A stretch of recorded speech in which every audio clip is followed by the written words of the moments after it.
Hello everyone, welcome to Magnet Brains. This is Shubha Kaushik और हम सब आ चुके हैं क्लास 9 कंप्यूटर एप्लीकेशंस। जी हाँ, क्लास 9 कंप्यूटर एप्लीकेशंस, कोड है जिसका 165।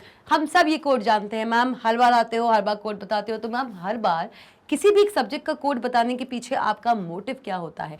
भाई मोटिव सिर्फ इतना सा है कि भाई जिस सब्जेक्ट को भी आप पढ़ रहे हो उसका कोड याद होना बहुत जरूरी है। कि भाई अगर आपसे कोई बोल देता है कि भाई ये सब्जेक्ट है, कौन से कोड का सब्जेक्ट आपने चूज किया हुआ है अपने क्लास 10th या फिर अपने क्लास 12th में, तो भाई ये चीज जो होती है कोड 165 या अदर कोड्स आपको याद होने चाहिए, क्योंकि दोनों ही कोड्स दोनों ही क्लासेस को बिलोंग करते हैं।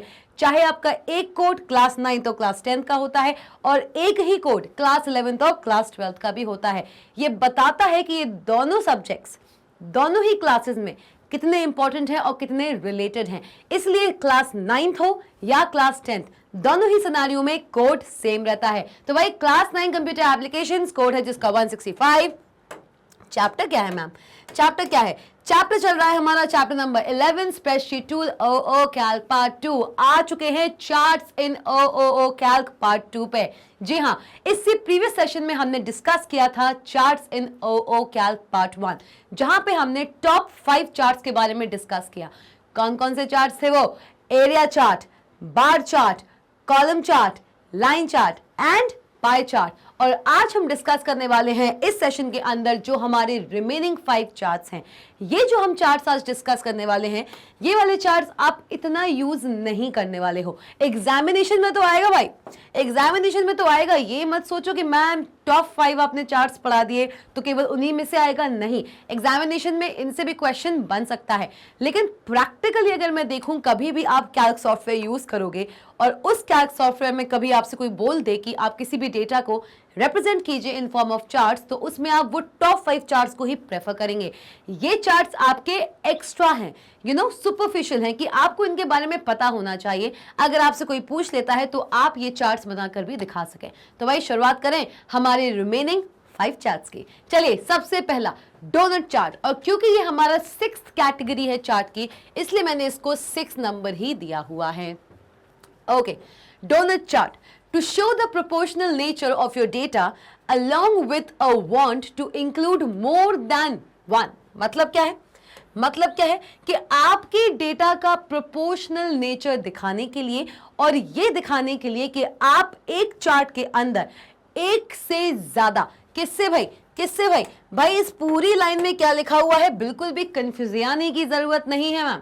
क्या लिखा हुआ है मैम? ये लिखा हुआ ये है कि भाई to show the proportional nature of your data along with a want to include more than one, that is 1 plus data series, a donut chart is the best option.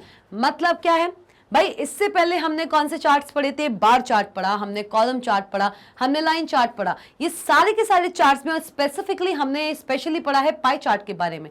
इन सारे चार्ट्स में एक चीज कॉमन थी, वो क्या थी? कि किसी भी एक सिंगल डेटा सीरीज को अगर रिप्रेजेंट करना है तो हम इनमें से किसी भी चार्ट को यूज कर सकते हैं, चाहे वो कॉलम हो, चाहे वो बार हो, चाहे वो लाइन हो, या हो आपका pie chart and area chart भी।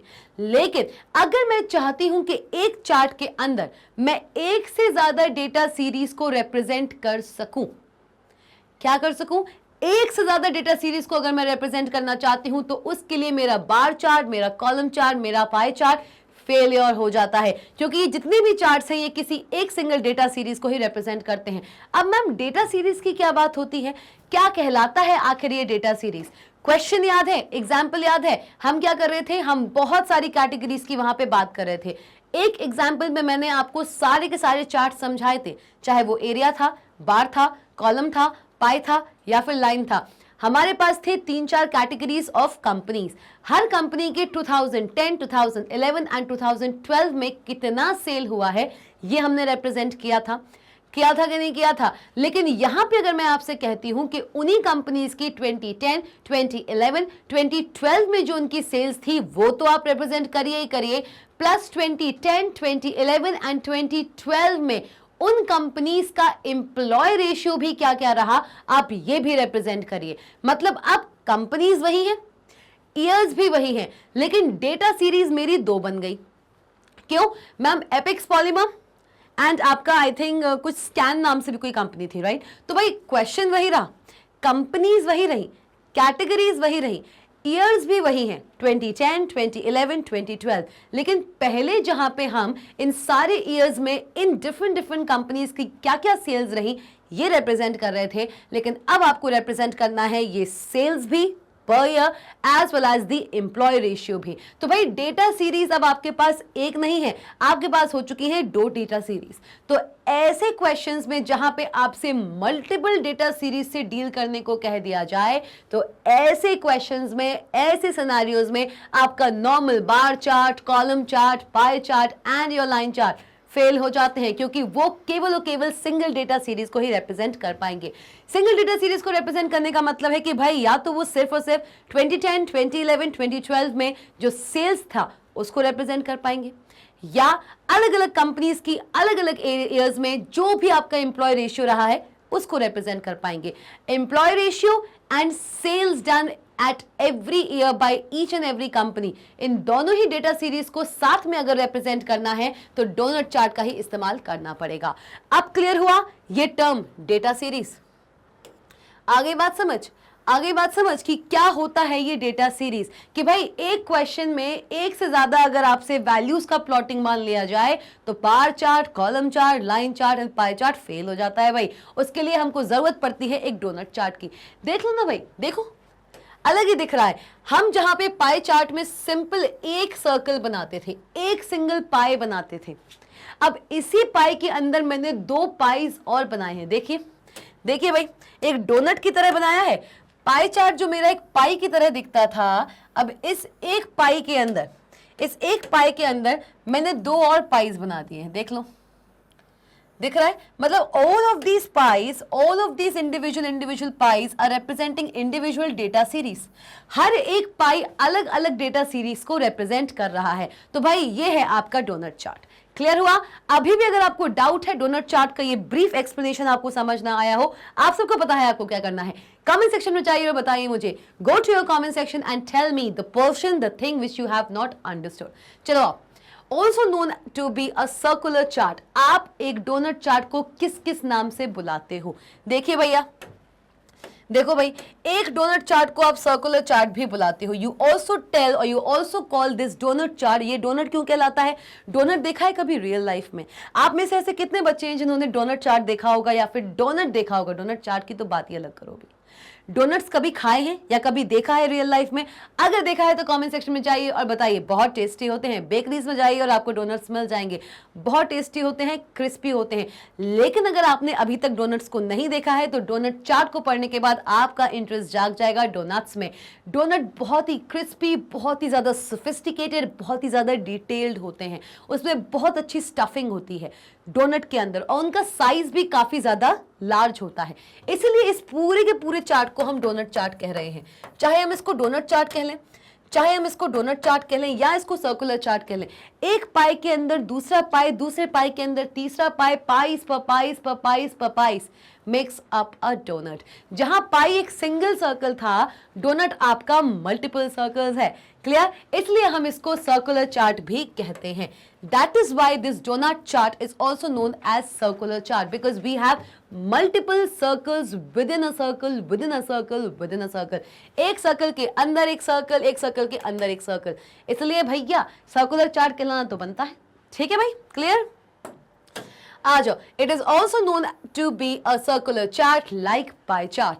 अ donut chart can have extra layers. भाई जैसे पाई चार्ट में एक सिंगल सर्कल होता था और बहुत सारे सेगमेंट्स होते थे। कैसे होता था एक पाई चार्ट? कुछ इस तरीके से होता था पाई चार्ट। आपका पाई चार्ट कुछ इस तरीके से होता था, एक सिंगल सर्कल बनता। Yes, see I am very bad at drawing. ये बात आप सब अभी तक जान चुके होंगे। तो भैया इसको देख लो कि भाई पाई चार्ट जो होता है, पाई चार्ट जो होता है वो कुछ इस तरीके से होता है। हाँ जी मैम, इस पाई चार्ट में होता है एक सिंगल सर्कल होता है। भाई याद करो भाई, अपने ब्रेन्स पे थोड़ा सा जोर डालो भाई। अभी रिलीज हुआ है, चार्ट्स पढ़ा चुके हैं, पाई चार्ट आप सब पढ़ चुके हैं। भाई पाई चार्ट कैसा दिखता था? पाई चार्ट में एक सिंगल सर्कल होता था, ठीक है मैम, और इस एक सिंगल सर्कल में होते थे बहुत सारे सेक्शंस। कितने सारे सेक्शंस है भाई? देखो, एक सिंगल सर्कल को आप मल्टीपल सेक्शंस में यहाँ पे डिवाइड कर रहे हो। इस तरीके से हमारा पाई चार्ट होता था। लेकिन यहीं पे आप डोनट चार्ट को देखो। पहली बात तो यहाँ पे सेक्शंस नहीं है, क्या नहीं है, यहाँ पे सेक्शंस नहीं है, ठीक है मैम, मान ली बात, यहाँ पे हमारे पास सेक्शंस नहीं है, ओके मैम, ये हमारा पाई चार्ट है, ओके। अब इस डोनट चार्ट को देखो, यहाँ पे सेक्शंस नहीं है एक सर्कल के अंदर, इसमें एक सर्कल के अंदर दूसरा सर्कल, दूसरे सर्कल के अंदर तीसरा सर्कल, ऐसा हो रहा है। और हर सर्कल को हमने लेयर्स में तोड़ा हुआ है, देख लो, एक लेयर, दूसरी लेयर, तीसरी लेयर, चौथी लेयर, पांचवी layer, sixth layer, and this is seventh layer. यही हो रहा है कि नहीं हो रहा है? मतलब कि आपका जो ये डोनट चार्ट है, इसको हमने सर्कल इनटू सर्कल एम्बेड किया and each and every circle is divided into layers. देखिए भाई, एक सर्कल में कितनी लेयर्स है, इस सर्कल में कितनी लेयर्स है भाई लोग, कितनी है, 1 2 3 4 5 6 एंड 7, भैया 7 लेयर्स का एक सर्कल है। और इसी सर्कल के अंदर एक और सर्कल है जो कुछ लेयर्स में और सब डिवाइडेड होगा। तो मतलब आपका डोनट चार्ट कहलाता है एक सर्कुलर चार्ट, जिसकी तरह पाई चार्ट की तरह ये थोड़ा काम करता है। And our donut chart can have extra layers. एक डोनट चार्ट में बहुत सारी लेयर्स हो सकती हैं और एवरी लेयर, हर लेयर किसी ना किसी चीज को रिप्रेजेंट कर रही है। देखो जरा, अगर मैं इस लेयर की बात करूं, ये जीवन को रिप्रेजेंट कर रही है। अगर मैं रेड लेयर की बात करूं तो ये राहुल को रिप्रेजेंट कर रही है। ग्रीन लेयर की बात करूं तो ये सिद्दीकी को रिप्रेजेंट कर रही है। पर्पल की बात करूं तो जोआना को रिप्रेजेंट कर रही है। ब्लूइश की बात करूं डेविड को। फिर से एक और आपका लाइट, उसकी ऑरेंज की बात करूं तो गुरमीत। एंड अगर मैं बात करूं आपके नेवी या लाइट ब्लू की, this is navy blue and this is light blue. देखो ये नेवी ब्लू दिख रहा है, देखो ध्यान से, ये थोड़ा सा डार्क है और ये थोड़ा सा लाइट है? ये थोड़ा सा डार्क है, ये थोड़ा सा लाइट है। तो this is the light blue, this is representing Megha. The navy blue is representing Jivin and the light blue is representing Megha. Clear? Clear हुआ? तो भाई ये है आपका एक डोनट चार्ट। देखिए ढंग से, आराम से देखिए, कोई भी डाउट है, समझ ना आ रहा हो डोनट चार्ट कैसे रिप्रेजेंट हो रहा है, कैसे एक डोनट चार्ट में एक सर्कल के अंदर बहुत सारे सर्कल्स हैं और जितनी भी ये सर्कल्स आपको दिख रहे हैं ये मल्टीपल डेटा सीरीज को रिप्रेजेंट करते हैं। एज वेल एज हर एक सर्कल एक डोनट चार्ट में एक लेयर्स रखता है। It keeps layers of data. किसी भी वैल्यू को आप इन लेयर्स की हेल्प से रिप्रेजेंट करते हैं। क्लियर हुआ? चलिए भाई जल्दी बता दीजिए, जल्दी बता दीजिए भाई लोग, जल्दी बता दो। एनी डाउट, एनीवन, कोई भी डाउट हो, कोई भी परेशानी हो, बिल्कुल हर एक डाउट, हर एक परेशानी यहाँ आंसर होगी भाई। चलो आ जाओ। The extra layer attempts to give pies another dimensions of time. आप जब भी एक डोनट चार्ट में एक एक्स्ट्रा लेयर ऐड करने की कोशिश करते हो, अगर आपने जब भी एक डोनट चार्ट में, सपोज करो मैंने यहाँ पे एक और लेयर ऐड कर दी, मैंने यहाँ पे एक और लेयर ऐड कर दी, अभी इसमें कितनी लेयर्स हैं? अभी इस वाले सर्कल में कितनी लेयर्स हैं? 7 लेयर्स हैं। ठीक है मैम। इस वाले सर्कल में अभी 7 लेयर्स हैं। सपोज करो मैंने इस आउटर सर्कल में एक और लेयर ऐड कर दी व्हाइट कलर की। चलिए आइए, मैंने यहाँ पे एक लेयर ऐड की है, व्हाइट कलर की। ठीक है मैम, आ जाओ। This is a white coloured layer, okay. तो हुआ क्या कि अब ये जो मेरा आउटर मोस्ट सर्कल है इस डोनट चार्ट में, इसके पास अब कितनी लेयर्स हो गई? इसके पास हो गई अब 8 लेयर्स। कितनी लेयर्स हो गई? अब इसके पास हो गई 8 लेयर्स। चलिए गिन लें। 1 2, देखो व्हाइट से शुरू कर रहे हैं, क्लॉकवाइज डायरेक्शन में जा रहे हैं और व्हाइट पे ही आएंगे। ठीक है, क्लियर? आ जाओ। 1 2 3 4 5 6 7 8 आ गए भाई, 8 लेयर्स हो गई हैं अब इस आउटर मोस्ट सर्कल में। तो भाई अगर किसी भी डोनट चार्ट में आप कभी भी कोई एक्स्ट्रा लेयर ऐड करते हो, क्या लिखा हुआ है? The extra layer. कभी भी किसी भी डोनट चार्ट में आप कोई भी एक्स्ट्रा लेयर अगर ऐड करते हो या उसको रिड्यूस भी करते हो, the extra layer attempts to give pies another dimensions of time. अलग अलग लेयर्स अगर आप एक्स्ट्रा लेयर्स किसी भी पाई चार्ट में या डोनट चार्ट में इंक्लूड करते हो या एक्सक्लूड करते हो, तो उस पूरे पाई चार्ट को अलग ही डायमेंशन मिलता है टाइम का। That means the layers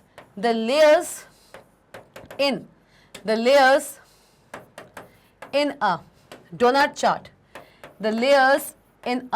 chart, क्या है भैया ये? क्या है ये आपके डायरेक्टली प्रोपोर्शनल होता है। This is directly proportional to time. किसके प्रोपोर्शनल होता है भाई? ये प्रोपोर्शनल होता है आपके टाइम के।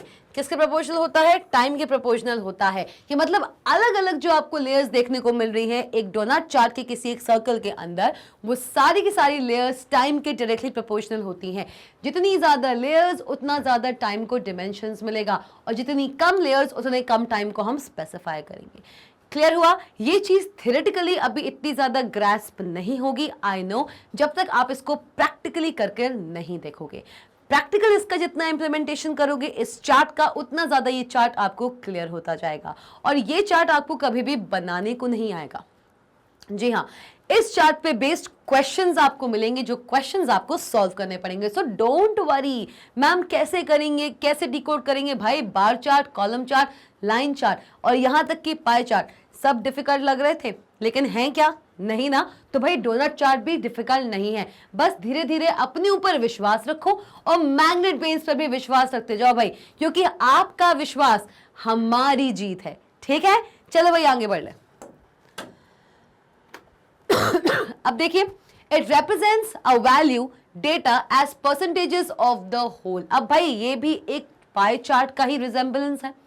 पाई चार्ट में भी क्या करते थे हम, किसी भी होल डेटा वैल्यू को अलग अलग सेक्शंस में तोड़ते थे। मतलब कि अगर ये मेरे पास एक पूरा पाई है, अगर ये मेरे पास एक पूरा पाई है कितना? 100% का, समझ लो 100% वैल्यू का है, 100% वैल्यू का है, मतलब वैल्यू है आपकी कितनी? मैंने लिख दिया 2500 पूरी वैल्यू है। इस 2500 को मुझे इस पाई चार्ट में अलग अलग सेक्शंस में तोड़ना है। मैंने क्या किया, मैंने यहां से बनाना शुरू किया। ठीक है मैम, बनाना शुरू किया, इतना ले लो, ठीक है, ये ले लो, ये क्या है? 25%। आ जाओ, फिर ले लो, ठीक है, ये क्या है? 25% था। अब इस 25 को भी मैंने और आधा आधा तोड़ दिया। कितना कितना कर दिया भाई? 17.5, 17.5 कर दूं, कितना होता है 25 भाई? कितना होता है? 12.5, 12.5 पक्का? देखो 25 डिवाइड बाय 2 करो, 2 1 ज़ा 2, 2 2 ज़ा 4, 12.5, 12.5 ऐड कर दो, 5 5 10, वेट 12.5, 5 2 ज़ा 10, 2 2 ज़ा 4, 5 25 आ गया। बिल्कुल सही बात है भाई। ठीक है मैम, बात मान ली आपकी हमने, हमने बात मान ली है, कोई समस्या की बात नहीं। तो इस 25 को भी मैंने फर्दर तोड़ दिया है, इस 25% को भी मैंने फर्दर तोड़ दिया है। कैसे कैसे तोड़ा है? मैंने इसको कर दिया है 12.5%, this is 12.5% and this is 12.5%। कुछ इस तरीके से हम पाई चार्ट बनाते थे। जितना बड़ा एरिया उतना बड़ा वो रिप्रेजेंट होगा पाई के अंदर। कोई भी वैल्यू जितना ज्यादा डेटा वैल्यू लेगी, जितना ज्यादा परसेंटेज स्पेस लेगी एक पाई चार्ट में, उतना ज्यादा वो रिप्रेजेंट होगा आपके पाई चार्ट में। क्लियर? आओ सॉरी, और यहां लिख रही हूं मैं 50%। पूरे पाई चार्ट को मैंने 100% में तोड़ दिया। तोड़ा कि नहीं तोड़ा? चलिए देख लें। 50% इतना एरिया है, ठीक है मैम, मान लिया। आ जाओ, 50 ये, ठीक है, 25 ये ले लो। आ जाओ भाई, 25 ये ले लिया, प्लस 0.5 25 ही ले लो भाई। तो कितना हुआ? 50, 25 25 50, 50 प्लस 50 कितना हुआ भाई? 50 प्लस 50 कितना हुआ भाई? लोग जल्दी बता दो, जल्दी से। हाँ जी, कितना हुआ भाई? 100%। तो 100% को मैंने पूरे पाई चार्ट में कुछ इस तरीके से रिप्रेजेंट किया है। जितना ज्यादा कवरेज उतना ज्यादा वो आपको पाई में देखने को मिलेगा। ये बात ठीक है नहीं? तो पाई चार्ट में भी मैं कोई भी डेटा वैल्यू अगर प्लॉट करती थी तो उस प्लॉटिंग को भी मैं परसेंटेज के रूप में तोड़ती थी। किसके रूप में? परसेंटेज के रूप में तोड़ती थी। सिमिलरली डोनट चार्ट में कहां पे हम किसी भी डेटा वैल्यू को जहां पे लेयर्स में रिप्रेजेंट कर रहे हैं, एक सर्कल के अंदर दूसरा सर्कल, दूसरा सर्कल के अंदर तीसरा सर्कल, कुछ इस तरीके से डेटा सीरीज को रिप्रेजेंट करने के लिए तोड़ रहे हैं, लेयर्स में रिप्रेजेंट कर रहे हैं, तो यहां पर भी जो हर सर्कल में जो लेयर्स आएंगी ना, जितनी भी लेयर्स आएंगी, मतलब कि अब बना लेते हैं क्या? अब बना लेते हैं हम डोनट चार्ट। पाई चार्ट की तो खूब बात हो गई भाई। मैम पाई चार्ट पे क्वेश्चन आ गया ना, अब अगर पाई चार्ट पे क्वेश्चन आ गया, वैसे तो हमको यकीन है कि आप बहुत सारे क्वेश्चंस करा दोगी पाई चार्ट पे, ये बात तो हम सब जानते हैं। लेकिन अगर अभी भी कोई क्वेश्चन आ गया ना, तो हम इतना यकीन रखते हैं मैम कि हम पाई चार्ट का क्वेश्चन बिल्कुल पाई चार्ट को देख के तोड़ देंगे। मोड़ देंगे, मरोड़ देंगे, बिल्कुल धुन देंगे उस क्वेश्चन को। तो भैया डोनट चार्ट में भी ऐसा ही करना है। आ जाओ भाई, क्या बोल रहा है भाई, क्या बोल रहा है? तो बोला ये जा रहा है कि ये है आपका डोनट चार्ट। ठीक है मैम, ये आपका डोनट चार्ट है, मान लिया मैम, मान लिया, ये हमारा डोनट चार्ट है।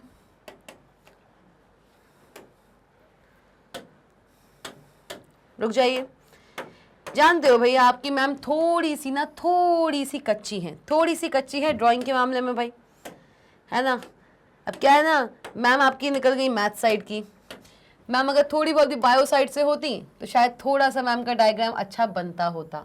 तो भाई आप हमारे डायग्राम के साथ थोड़ा सा बेयर कर लिया करो, ये हम उम्मीद लगाते हैं आपसे, है ना। चलो कोशिश तो करती हैं भाई, कोशिश करने वालों की कभी हार नहीं होती। देखो यहाँ से चपटा हो गया चलो इतना बड़ा नहीं बनाते हैं, आ जाओ थोड़ा सा ही बनाते हैं, ठीक है, छोटा ही बनाते हैं। चलो फाइनली अब जैसा बना अब लिख लो, ठीक है। तो भाई ये मैंने बनाया है एक पाई, ओके मैम, पाई बना दिया। represents value data as percentages of the whole, categories are represented by individual slices। अब देख लो भाई लोग, अब देख लो भाई, कैटेगरीज कहां से दिखती हैं? कैटेगरीज दिखती हैं आपकी इंडिविजुअल स्लाइसेस के रूप में। किसके रूप में भाई? किसके रूप में? स्लाइसेस के रूप में। आ जाओ, एक सर्कल के अंदर दूसरा सर्कल, ठीक है भाई। तो इस पूरे सर्कल में, इस पूरे सर्कल में अलग अलग सेक्शन थे, अलग अलग सेक्शंस थे भाई, थे कि नहीं थे? देखो देखो, दिख रहे थे? ऐसा था कि नहीं था? हाँ जी मैम ऐसा ही था। तो भाई ऐसे में क्या हुआ कि जो अलग अलग ये सेक्शंस है ना, ये जो अलग अलग सेक्शंस हैं, इनको हम क्या बोलते हैं? इनको हम बोलते हैं स्लाइसेस। क्या बोलते हैं भाई लोग? क्या बोलते हैं? इनको हम बोलते हैं स्लाइसेस, ठीक है। और जितनी भी कैटेगरी आपको यहां पे देखने को मिल रही है, हर एक कैटेगरी को, हर एक कैटेगरी को, जैसे कि हमने प्रीवियसली देखा था देखिए यहां पे प्रीवियसली देखा था, जिविन इसको रिप्रेजेंट कर रहा है, राहुल इसको कर रहा है, सिद्दीकी इसको, मतलब अलग अलग कैटेगरीज, अलग अलग कैटेगरीज, अलग अलग स्लाइसेस में यहाँ पे रिप्रेजेंट हो रही हैं किसी एक डोनट चार्ट की, किसी एक सेक्शन में, किसी एक सर्कल में। क्लियर हुआ? क्लियर हुआ? मतलब क्या है? मतलब ये है कि भाई ये अलग अलग category, category 1, category 2, 3 and so on. Clear हुआ कि नहीं हुआ भाई? जल्दी बता दो मुझे कमेंट सेक्शन में कि भाई जहां पे पाई चार्ट में आपको कैटेगरीज को उसके एरिया के हिसाब से तोड़ना पड़ रहा था, मरोड़ना पड़ रहा था, वहीं पे डोनट चार्ट में आपका एक सर्कल आप स्लाइसेस में तोड़ते हो, और हर स्लाइस का जो एरिया होता है, हर स्लाइस का जो एरिया होता है, जितना एक स्लाइस एक एरिया कवर करेगा एक डोनट के अंदर, वो डिपेंड करता है upon the value given to the category. Clear हुआ? अब इस पे जब क्वेश्चंस करेंगे ना, कैसे हो रहा है, कैसे एक डोनट चार्ट में कैटेगरी कितना स्पेस ले रही है एक स्लाइस के अंदर, ये सब चीजें हम एग्जांपल्स में देखने वाले हैं, इसलिए बिल्कुल चिंता नहीं करना है। क्लियर हुआ भाई? तो भाई जल्दी से थम्स अप दे दो और बता दो मुझे कि मैम डोनट चार्ट यहाँ पे क्लियर हो चुका है। क्वेश्चंस जब करेंगे तो और भी ज्यादा क्वेश्चंस अराइज होंगे, क्योंकि क्वेश्चन के अंदर से ही क्वेश्चंस अराइज होते हैं। तो भाई बिल्कुल चिंता नहीं करो, अभी सिर्फ थ्योरी देख रहे थे, इस पे क्वेश्चंस भी बहुत जल्द करने वाले हैं। चले भाई, क्लियर? आ जाओ फिर आगे। आइए अब बात करते हैं एक बहुत ही अनोखे चार्ट की। अभी तक हमने इस चार्ट की बात नहीं करी, ना ही हमने एरिया चार्ट में इसकी बात करी, ना ही बार में, ना ही कॉलम में, ना ही लाइन में, ना ही पाई, और अब तो डोनट में भी नहीं करी। बात करते हैं हमारे एक्स वाई स्कैटर चार्ट की। किसकी बात करते हैं? हम बात करते हैं एक्स वाई स्कैटर चार्ट की। भाई चाहे हम कॉलम चार्ट बना रहे थे, चाहे हम बार चार्ट बना रहे थे, या हम बना रहे थे लाइन चार्ट, तीनों ही चार्ट्स में एक्स कोऑर्डिनेट या फिर एक्स एक्सिस, वाई कोऑर्डिनेट या फिर वाई एक्सिस का इस्तेमाल हो रहा था, लेकिन उनका कहीं पर भी रोल रिप्रेजेंट नहीं किया जा रहा था। एक्स एक्सिस को हॉरिजॉन्टली कह देते थे, वाई एक्सिस को हम वर्टिकली कह देते थे। ये कह देते थे कि भाई कॉलम चार्ट में अगर किसी भी कैटेगरी को रिप्रेजेंट करना है तो वो हॉरिजॉन्टल रिप्रेजेंट होता है और वैल्यूज हमेशा वर्टिकल आती हैं। और भाई बार चार्ट तो बिल्कुल इसका उल्टा होता है, वाइस वर्सा होता है। हॉरिजॉन्टल हम क्या रिप्रेजेंट करते हैं? वैल्यूज को बार चार्ट के अंदर, और कैटेगरीज को हम वर्टिकली रिप्रेजेंट करते हैं। टोटली उल्टा हो रहा था। एक पे हम एम्फेसाइज कर रहे थे टाइम पे और दूसरे पे हम एम्फेसिस हम लेट करते हैं वैल्यूज के ऊपर। बात ठीक थी कि नहीं थी? तो भाई कहीं पर भी एक्स और वाई का नामो निशान ही नहीं मिल रहा था। हम खुद एक्स और वाई की बात कर ले रहे थे, वो बात अलग है, लेकिन कहीं भी आपको एक्स एक्सिस या वाई एक्सिस देखा, कहीं भी लिखा मिला?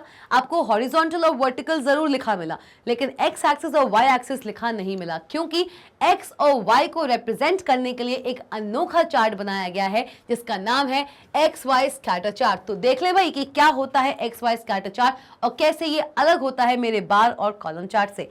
चलिए आइए, X Y scatter chart. Either, either का मतलब होता है या तो ये या फिर ये, या तो ये करेगा या फिर ये करेगा, इसके अलावा और कुछ नहीं। दोनों नहीं कर सकता। याद रखो, एक होता है सिंपल और, एक होता है आइदर और। सिंपल और में क्या है कि भाई अगर A1 है और A2 है तो A1 भी हो सकता है, A2 भी हो सकता है और दोनों भी हो सकते हैं। ये है आपका सिंपल और। और जहां बात आ जाती है किसकी, इंग्लिश में पढ़ा होगा भाई लोग, इंग्लिश में ग्रामर में पढ़ा होगा आइदर और। आइदर और का मतलब है कि भाई या तो ये ट्रू होगा, अगर ये ट्रू है तो इसका फॉल्स होना बनता है, या तो अगर ये फॉल्स है, या तो अगर ये फॉल्स है, अगर ये फॉल्स है तो इसका ट्रू होना बनता है, या तो इनमें से कोई एक ट्रू होगा, अगर कोई एक ट्रू है तो दूसरा ऑटोमेटिकली फॉल्स हो जाएगा, या तो दोनों ही फॉल्स होंगे। दोनों ट्रू नहीं हो सकते। क्लियर? दोनों ट्रू नहीं हो सकते, या तो एक ट्रू होगा एक फॉल्स होगा, या फिर एक फॉल्स होगा एक ट्रू होगा, या फिर दोनों ही ट्रू होंगे, फॉल्स होंगे तो फॉल्स होगा। दोनों ट्रू नहीं हो सकते। क्लियर? चलो आ जाओ आइदर। अब भाई एक्स वाई स्कैटर चार्ट क्या करता है, या तो वो शो करता है relationships among the numeric values in several data series. भाई यहां पे एक बात नोटिस की कि जब से हमने डोनट चार्ट की शुरुआत की है, हमने एक से ज्यादा डेटा सीरीज को कंसिडरेशन में ले लिया है। तो इसका मतलब यह है कि अब एक से ज्यादा डेटा सीरीज को अगर रिप्रेजेंट करना चाहते हो तो डोनट चार्ट से शुरुआत हो चुकी है। डोनट चार्ट से पहले हमने जितने भी चार्ट पढ़े हैं वहां पे सिर्फ और सिर्फ एक सिंगल डेटा सीरीज को ही आप रिप्रेजेंट कर सकते थे। तो भाई एक क्वेश्चन तो यही बन गया, एक क्वेश्चन यही बन गया भाई। क्या क्वेश्चन बना? पेपर में पूछा जा सकता है, क्वेश्चन पेपर में या एग्जामिनेशन में, एग्जाम में ये पूछा जा सकता है। एक क्वेश्चन चलो मैं आपको देती हूं, name the chart, name the chart that deals with a single DS, मतलब सिंगल डेटा सीरीज। वो कौन सा चार्ट है जो कि एक सिंगल डेटा सीरीज से डील करता है? भाई जल्दी जल्दी बता दो, जल्दी जल्दी बता दो। भाई आपसे क्वेश्चन पुट अप किया है मैंने, मुझे आपसे आंसर्स चाहिए। हम सारे के सारे चार्ट्स अभी यहाँ पे देख चुके हैं और पढ़ रहे हैं बहुत ही फोकस्ड तरीके से। तो मैं आपको देने वाली हूं 2 ऑप्शंस और उन 2 ऑप्शंस के मुझे आंसर्स आप हर एक से चाहिए। कमेंट सेक्शन को इतना भर देना है कि भाई कोई देखे ना तो उनको लगे कि हाँ बच्चे वाकई चार्ट्स को लेके बहुत सीरियस हैं। आ जाओ भाई, ए और बी। और मैं बता रही हूं इंटायर चैप्टर का बहुत ही इंपॉर्टेंट टॉपिक है जिससे मैक्स टू मैक्स 3 या 4 मार्क्स के क्वेश्चंस बनने ही वाले हैं। और चार्ट्स को आप रट नहीं सकते, आप सिर्फ और सिर्फ उन्हें समझ सकते हैं और समझने के बाद उन पे बेस्ड क्वेश्चंस को कर सकते हैं। आप सोचेंगे आप चार्ट्स को रट लेंगे, आप नहीं रट सकते।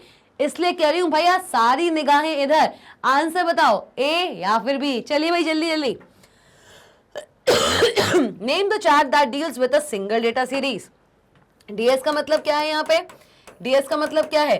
डीएस का मतलब यहाँ पे है डेटा सीरीज। यहाँ पे क्योंकि जगह नहीं थी मेरे पास इसलिए मैंने इसको ऐसे डीएस लिख दिया है। डीएस का मतलब है सिंगल डेटा सीरीज। चलिए भैया आ डेटा सीरीज। ओके आ जाओ भाई, ए या बी जल्दी बता दो।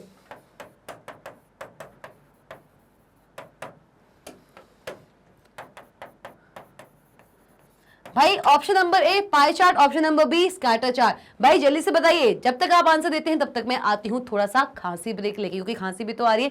जल्दी बताइए ऑप्शन नंबर ए या B. Waiting for your comment. हाँ जी भाई, तो क्या है इसका करेक्ट आंसर? इनमें से वो कौन सा चार्ट है जो रिप्रेजेंट करता है एक सिंगल डेटा सीरीज को? जानते हैं क्या? मुझे उम्मीद है आप में से मैक्सिमम ऑफ यू आप लोगों ने मुझे आंसर दिया हुआ है। कुछ लोगों ने बोला होगा मैम ऑप्शन नंबर ए। जानते हो भाई भिन्न भिन्न प्रकार के प्राणी हैं हमारे पास, एक प्रकार थोड़ी है। अलग अलग टाइप के प्राणी हैं। कुछ तो ऐसे भी हैं कि जिनको करेक्ट आंसर पता होगा तब भी नहीं बताएंगे। अरे भाई क्यों, हम क्यों इंटरैक्ट करें भाई, करना चाहिए। अगर क्लास में आए हो तो interaction is a must. Interact नहीं करोगे, अपने व्यूज सामने नहीं रखोगे तो क्लास अटेंड करने का कोई फायदा नहीं है, सच बता रही हूं मैं। तो भाई करेक्ट आंसर क्या है इसका, इनमें से वो कौन सा चार्ट है, इनमें से वो कौन सा चार्ट है, the chart that use with a single data series. कौन सा चार्ट होता है भाई लोग, हाँ जी बिल्कुल सही। कौन सा चार्ट है भाई, वो है आपका पाई चार्ट। कौन सा chart, pie chart. Pie chart deal करता है आपकी सिंगल डेटा सीरीज से, ये बात आप सब जान चुके हो। और भाई एक्स वाई चार्ट डील करेगा आपकी मल्टीपल डेटा सीरीज से। क्लियर हुआ, क्लियर हो गया भाई, चलो ठीक है। So either it shows the relationship among the numeric values in several data series.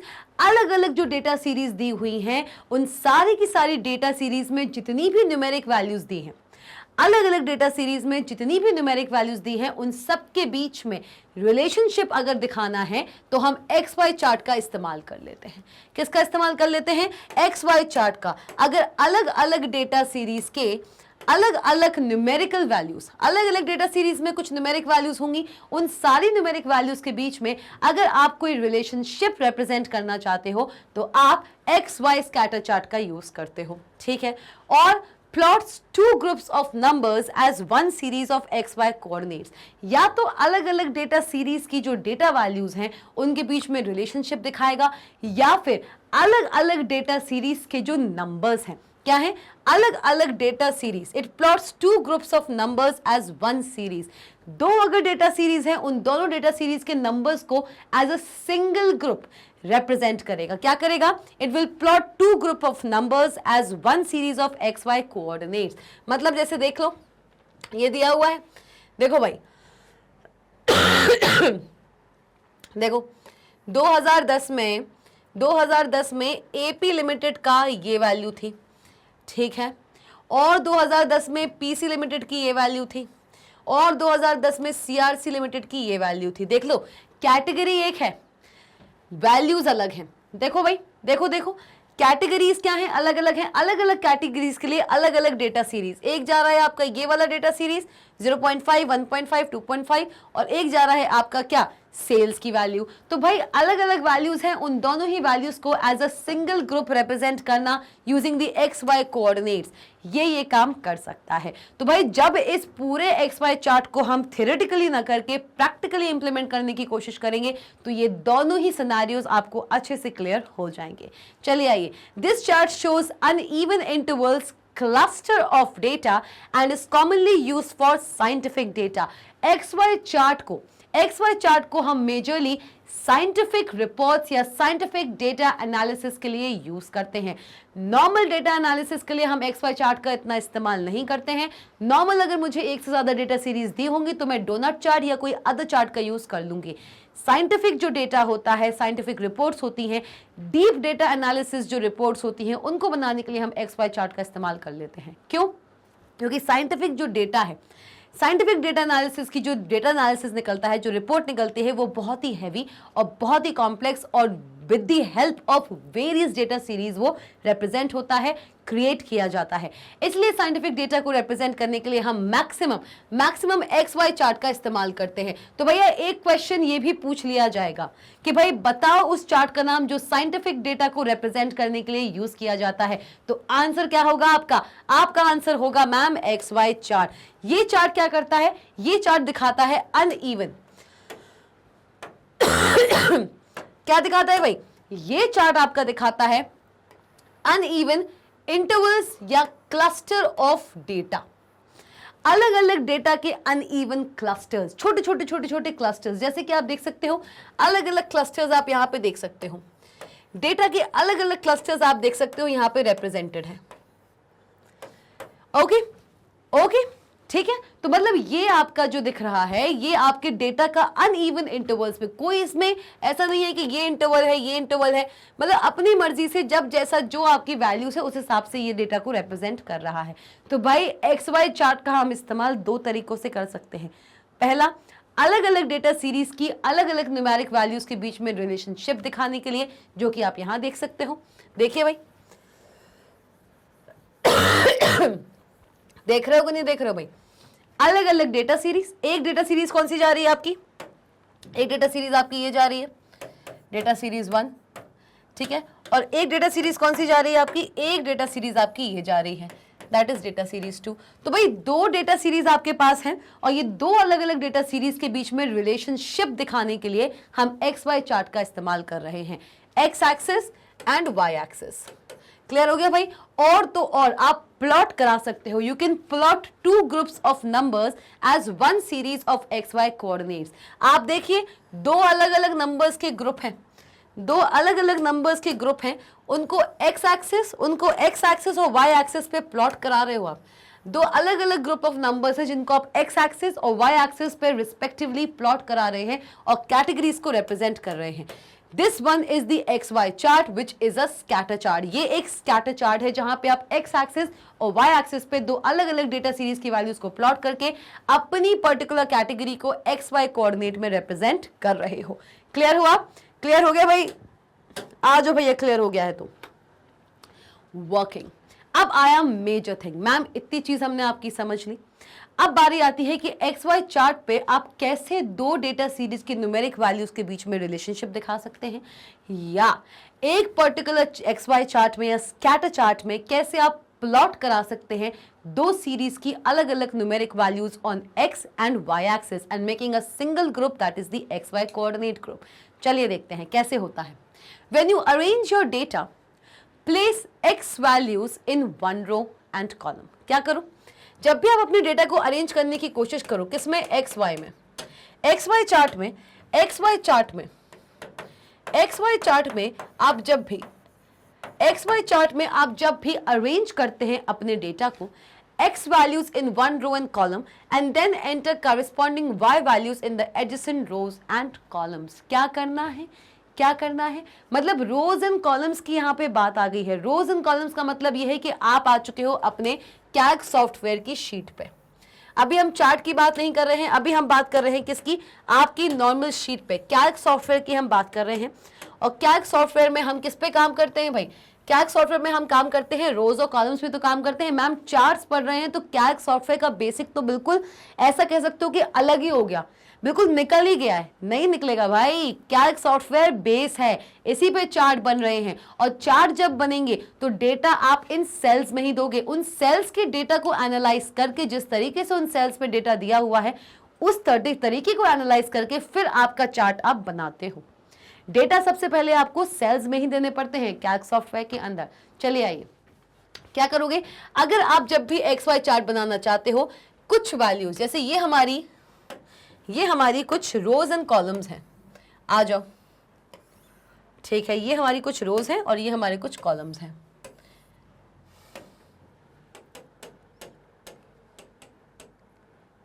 Okay, these are some of our rows and some of our columns। Okay ma'am, understood, ये बात हम सब समझ चुके हैं। ठीक है भाई, अब जब समझ चुके हो भैया तो कोई बात नहीं, अच्छी सी बात है, अच्छी बात है कि भाई ये हमारे कुछ रोज एंड कॉलम्स हैं। अगर मुझे एक्स वाई चार्ट बनाना है, मैं चाहती हूं कि मैं जो डेटा दे रही हूं उस डेटा पे एक एक्स वाई चार्ट फॉर्मुलेट हो, तो ऐसे सिनेरियो में मुझे करना क्या होगा, place X values in one row और कॉलम। एक्स वैल्यूज मतलब कि अगर मैंने कहा, रो को ले लें, यहाँ पे आ जाओ भाई, रो को लेते हैं, हम रो को लेते हैं पहले, आ जाओ। मतलब एक्स वैल्यूज आप किसी एक रो या एक कॉलम में रिप्रेजेंट करोगे।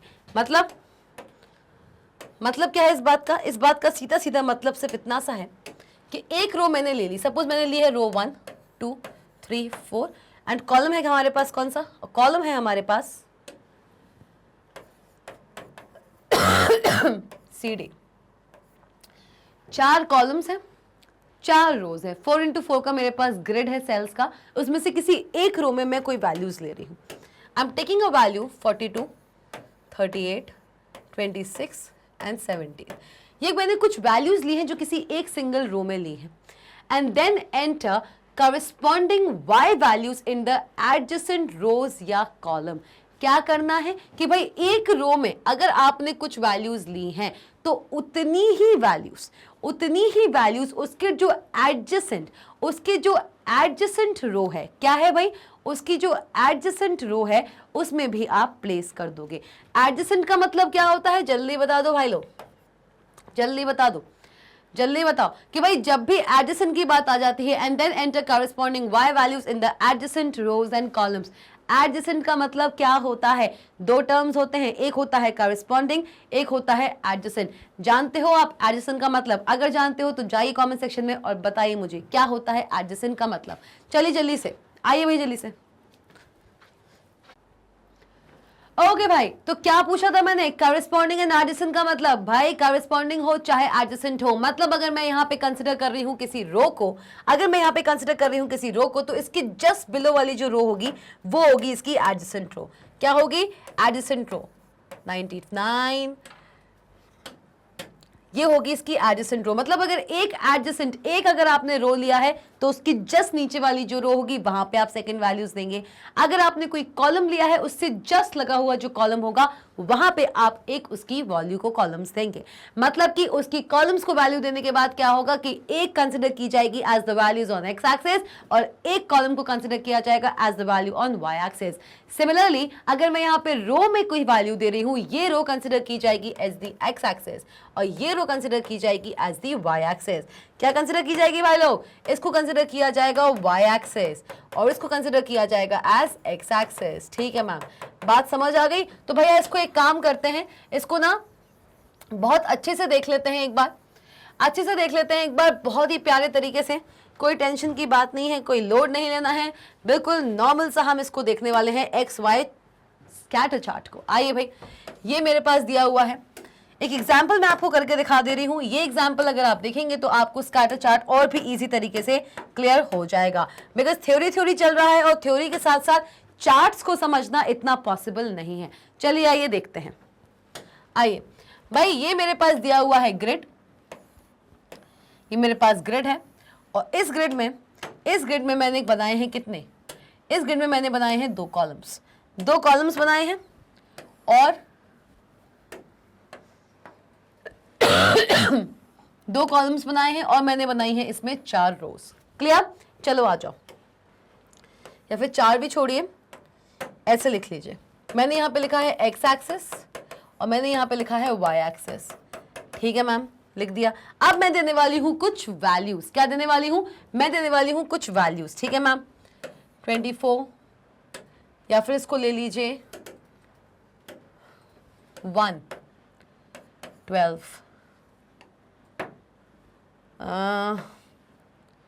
5, 7 एंड 9। इसको ले लीजिए आप।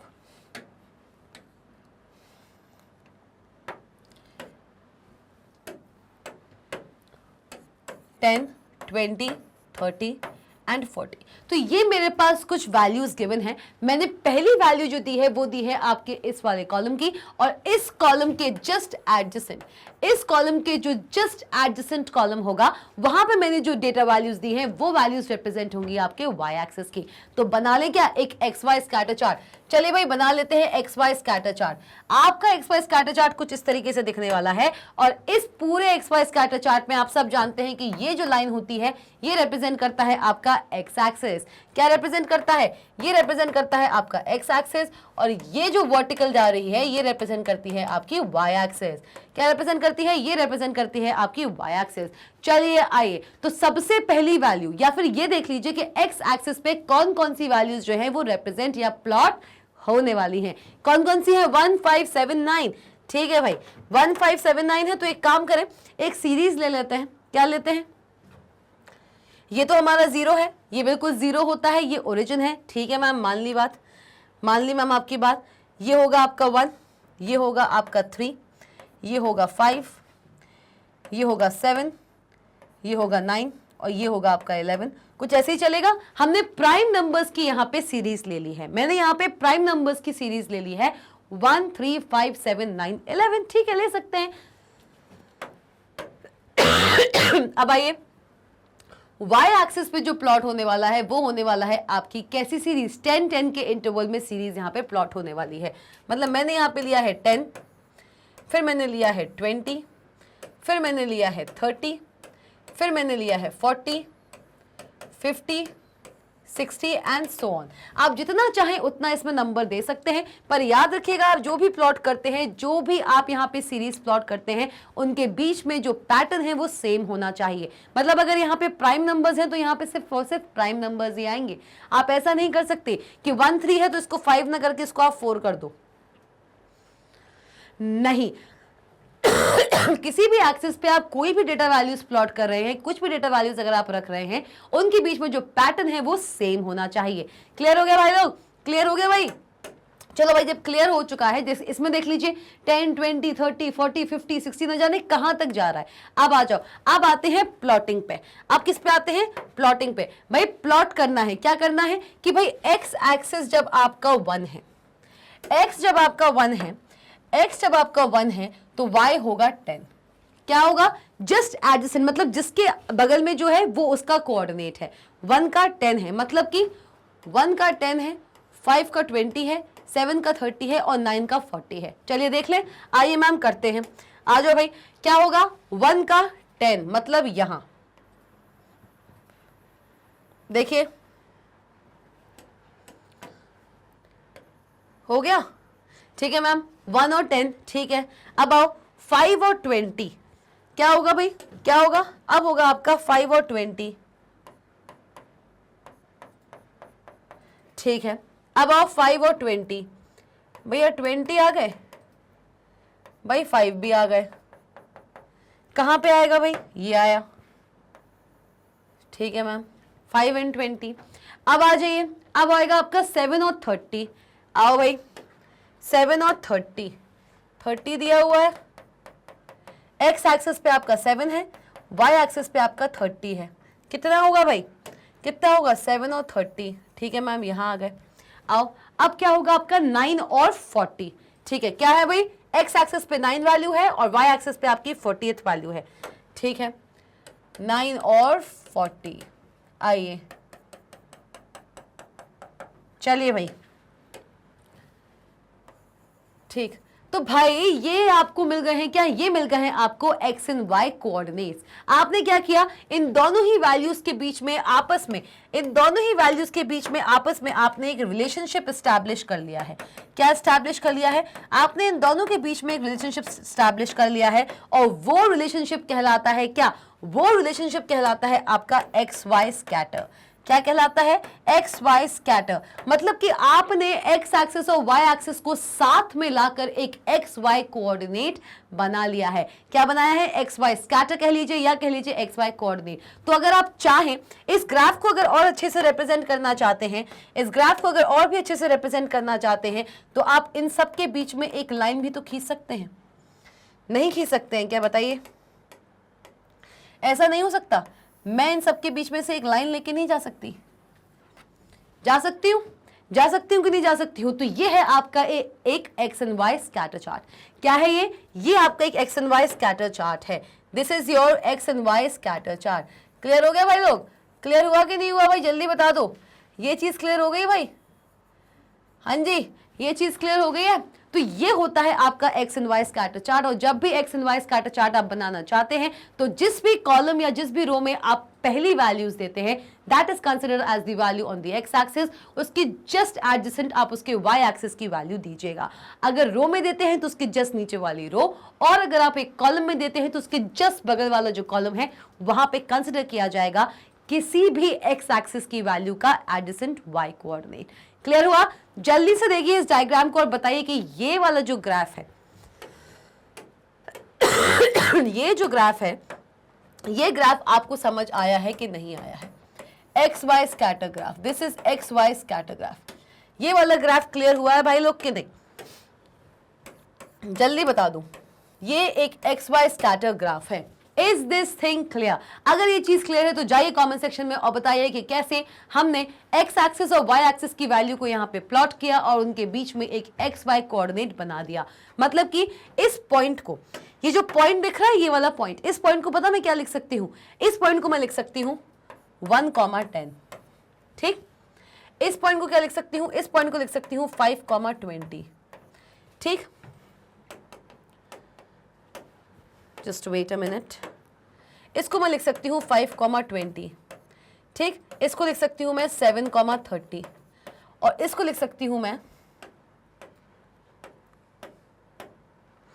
इसको लिख सकती हूं मैं 9,40। 9,40 these are the x and y coordinates, ये मेरे एक्स एंड वाई कोऑर्डिनेट्स हैं। क्लियर हुआ? वो पॉइंट पूरे के पूरे चार्ट पे जहां पे एक्स की ये वाली वैल्यू और वाई की ये वैल्यू आके कोऑर्डिनेट होती है, आके इंटरसेक्ट होती है, वो बनाता है एक x Y scatter chart. Clear हो गया? अब आपका दिखने वाला ये नॉर्मल सा डेटा आपके एक्स वाई स्कैटर चार्ट में कुछ इस तरीके से रिप्रेजेंट होगा। बताइए जल्दी से कमेंट सेक्शन में अगर ये वाला चार्ट और अगर ये प्लॉटिंग वैल्यूज आपको क्लियर ना हुई हो तो, और अगर क्लियर हुआ है तो वो भी बताइए भाई, इससे हमको अच्छा लगेगा कि भाई बच्चों को समझ में आ रहा है, हमारे स्टूडेंट्स को चीजें समझ आ रही हैं। चलिए जाइए जल्दी से कमेंट सेक्शन में और बताइए मुझे x Y scatter chart complete हुआ यहाँ पे, क्योंकि अब हम करने वाले हैं एक धमाकेदार क्वेश्चन। तो भैया क्वेश्चन से पहले मेरा ये जानना बहुत जरूरी है कि एक्स वाई चार्ट आपको क्लियर हुआ है या नहीं। चलिए जल्दी से जाइए। ओके तो भाई मैं उम्मीद करती हूं कि बता दिया है कमेंट सेक्शन में कि ma'am x Y scatter chart clear हो चुका है हम सबको। तो फटाफट से आगे बढ़ लें क्योंकि अब आने वाला है आप सबके सामने क्वेश्चन ऑन पाई चार्ट। भाई थ्योरेटिकल बहुत हो गया, मैम एक आध क्वेश्चन भी करा दो। तो मैं लेकर आई हूं आप सबके लिए एक क्वेश्चन। ये क्वेश्चन आपको आपकी बुक्स में नहीं मिलेगा, ये मैं एक्सटर्नल आपके लिए लेके आई हूं, क्योंकि चार्ट्स पढ़ रहे हैं, थ्योरी पढ़ रहे हैं और क्वेश्चंस ना करें तो मजा नहीं आ रहा है, थ्योरी थ्योरी थ्योरी हो रही है। तो मैं लेके आई हूं आप सबके लिए क्वेश्चन। चलो आओ, पहली बात तो ये है मेरे सामने, क्या ये कौन सा चार्ट है भाई? जल्दी जाइए कमेंट सेक्शन में और बताइए कि ये किस टाइप का चार्ट है। सबकी तरफ से आंसर आ जाना चाहिए भाई, सबको पता होना चाहिए कि ये कौन सा चार्ट है भाई लोग, ये कौन सा चार्ट है भाई, कौन सा चार्ट है ये, जल्दी जल्दी। हाँ जी, हम सब जानते हैं कि ये है एक पाई चार्ट। कौन सा चार्ट है? ये एक पाई चार्ट है, ये एक पाई चार्ट है। तो मैम अगर ये पाई चार्ट है तो इस पाई चार्ट का हम क्या करें? तो इसका करना ये है कि इस पाई चार्ट पे दिए हुए हैं आपको कुछ डेटा वैल्यूज, उन डेटा वैल्यूज के बेसिस पे दिए हुए हैं कुछ क्वेश्चंस। इन क्वेश्चंस को सॉल्व करना है और बताना है कि पाई चार्ट हमको क्लियर हो चुका है, धुन देना है इस क्वेश्चन को। आइए भाई चलो, ये मुझे पाई चार्ट दिया हुआ है, ठीक है मैम, ये मुझे पाई चार्ट दिया हुआ है।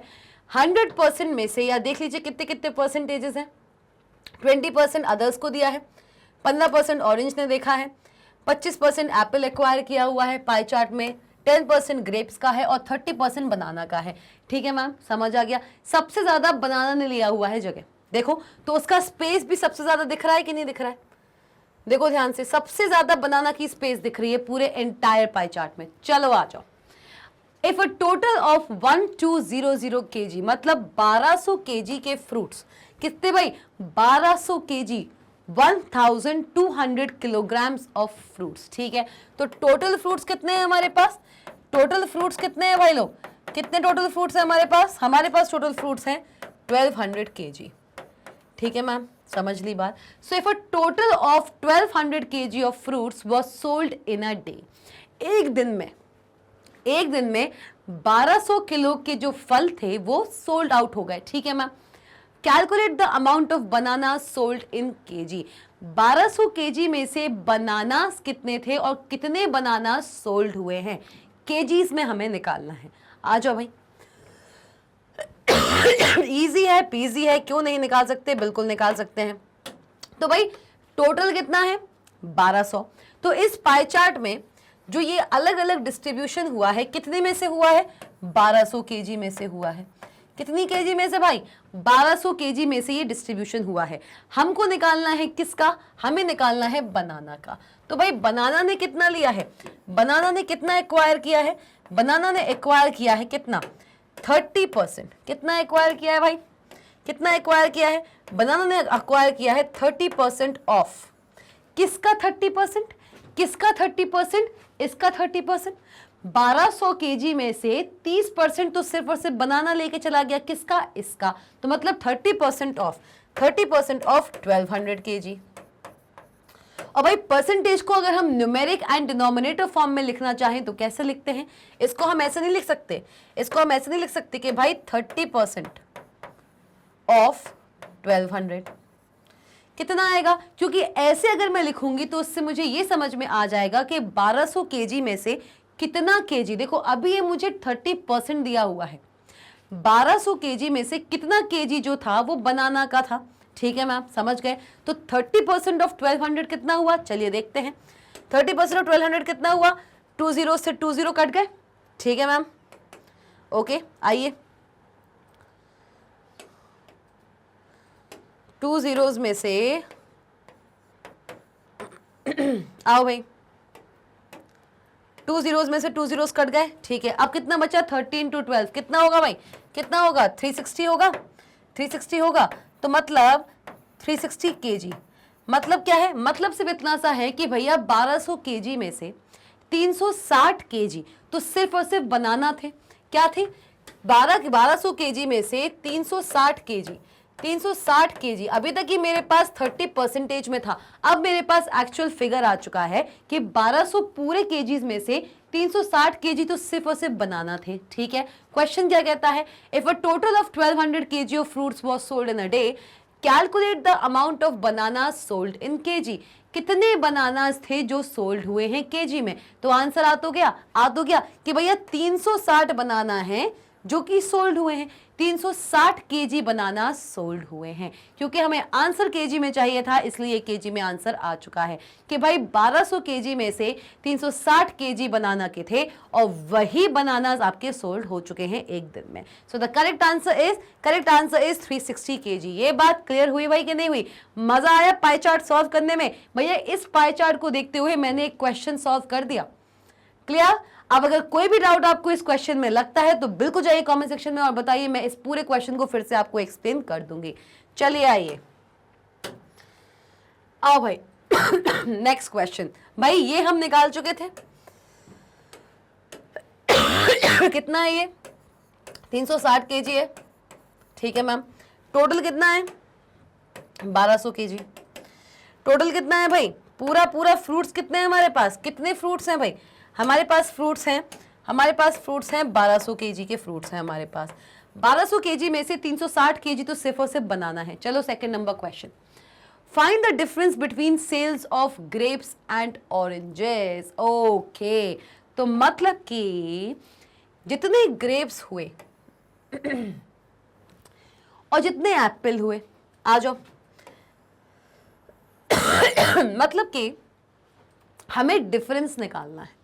क्या निकालना है, हमें डिफरेंस निकालना है। डिफरेंस निकालना है किसमें, sales of grapes and oranges. जितने ग्रेप्स हैं और जितने ऑरेंजेस हैं उनकी जितनी भी सेल हुई है उनके बीच का डिफरेंस निकालना है। चलिए देखते हैं, निकालते हैं। तो सबसे पहले तो मुझे एक बात बताओ, जब 1200 केजी हमारे पास पूरे फ्रूट्स हैं, 1200 केजी के जब हमारे पास पूरे फ्रूट्स हैं, उसमें से 360 केजी तो हमारे बनाना ले गए। और भाई ऑरेंज कितना ले जा रहा है, ऑरेंज कितना ले जा रहा है, आओ किस किस का चाहिए हमें चाहिए ऑरेंज का और ग्रेप्स का। आ जाओ भाई मैदान में, आओ ऑरेंज पे आ जाओ पहले, ऑरेंजेस पे आ जाओ पहले। ऑरेंजेस कितना है भाई, कितना ले रहा है ऑरेंज, ऑरेंज कितना ले रहा है, ऑरेंज कितना ले रहा है भाई लोग, 15%। किसका 15%, किसका 15% ऑफ, किसका भाई 1200 केजी। ठीक है, और ग्रेप्स कितना ले रहा है 10%। ठीक है मैम, ग्रेप्स कितना ले रहा है, ग्रेप्स आपका ले रहा है 10%, 10% ऑफ 1200 केजी। और मुझे निकालना क्या है, मुझे निकालना है डिफरेंस। मुझे क्या निकालना है, मुझे निकालना है difference. Find the difference between sales of grapes and oranges. आ जाओ तुम मुझे एक बात बताओ, जब 1200 केजी का 15% ऑरेंजेस हैं और 1200 केजी का 10% आपके ग्रेप्स हैं, तो ऑब्वियसली जो ऑरेंजेस हैं वो ज्यादा मात्रा में हैं किसके कंपैरिजन, ग्रेप्स से, क्योंकि 15% ले रहा है।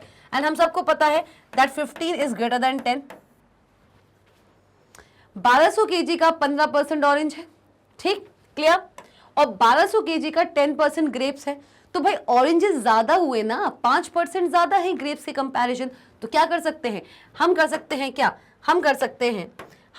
हैं 15%, या फिर इसको मैं तोड़ के लिख लेती हूं जिससे कि क्लियर हो जाए अपन को। 15% ऑफ क्या 1200 माइनस, किससे माइनस करेंगे, डिफरेंस निकालना है भाई, डिफरेंस निकालना है, माइनस 10% ऑफ 1200। ये लिख सकते हैं इक्वेशन को, इन दोनों के बीच का डिफरेंस हमको निकालना है, ठीक है। अब दोनों ये परसेंटेज में दिए हुए हैं, पहले मुझे इन्हें केजी में निकालना होगा, और केजी में कन्वर्ट करने के लिए फॉर्मूला क्या है, 10% of 1200 KG and 15% of 1200 KG. तो मैं number of oranges and number of grapes which were sailed KG में निकाल सकती हूँ, ठीक है भाई। आ जाइए, 15% ऑफ 1200 एंड 10% ऑफ 1200, आ जाओ। अब इसको सॉल्व हम कैसे कर सकते हैं, दो तरीके हैं, या तो आप इसको पहले सॉल्व करो, इसको अलग से सॉल्व करो और दोनों को माइनस कर दो। ये तो हुआ हार्ड वर्क, हमको करना है यहाँ पे स्मार्ट वर्क, क्योंकि हार्ड वर्क तो हर कोई करता है, हार्ड वर्क हम भी कर रहे हैं, लेकिन हार्ड वर्क के साथ साथ हम स्मार्ट वर्क भी करना शुरू करेंगे। तो भाई इस पूरी इक्वेशन में कुछ कॉमन दिख रहा है, कुछ कॉमन दिख रहा है, बताओ जल्दी से कमेंट सेक्शन में, कुछ कॉमन दिख रहा है। हाँ जी मैम दिख तो रहा है, तो भाई कॉमन क्या दिख रहा है, चलिए देख लें, आ जाओ। क्या कॉमन दिख रहा है, हमको कॉमन दिख रहा है, हमको कॉमन दिख रहा है इतना पोर्शन। कौन सा पोर्शन भाई, ये पोर्शन, ये पोर्शन आपको इसमें भी दिखेगा और ये पोर्शन आपको इसमें भी दिखेगा, दिख रहा है। तो मतलब इस पूरी इक्वेशन को मैं ऐसे लिख सकती हूँ, 1200 डिवाइडेड बाय 100, कॉमन ले लो, कॉमन ले लो, बचा क्या 15 माइनस 10। तो इस इक्वेशन को आप कैसे लिख सकते हो, इस इक्वेशन को आप लिख सकते हो 1200 अपॉन 100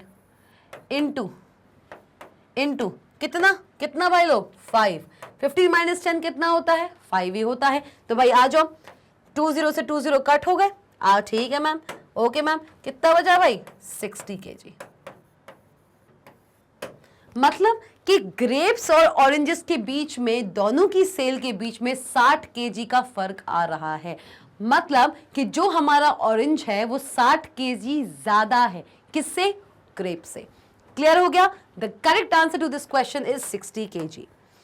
ये बात क्लियर हुई है कि नहीं हुई है, ये क्वेश्चन क्लियर हुआ है या नहीं हुआ है, अगर हुआ है तो भी बताइए, और अगर नहीं हुआ है, ये क्वेश्चन समझ ना आया हो, इसका सोल्यूशन समझ ना आया हो, बिल्कुल जाइए कमेंट सेक्शन में और बताइए मुझे।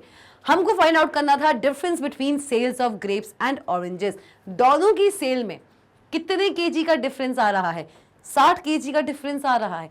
अगर आप इसे केजी में नहीं लिखना चाहते हो, आप इसको नॉर्मल नंबर में लिखना चाहते हो, तो भाई एक बात बता दो, 1 kg is equals to how many grams,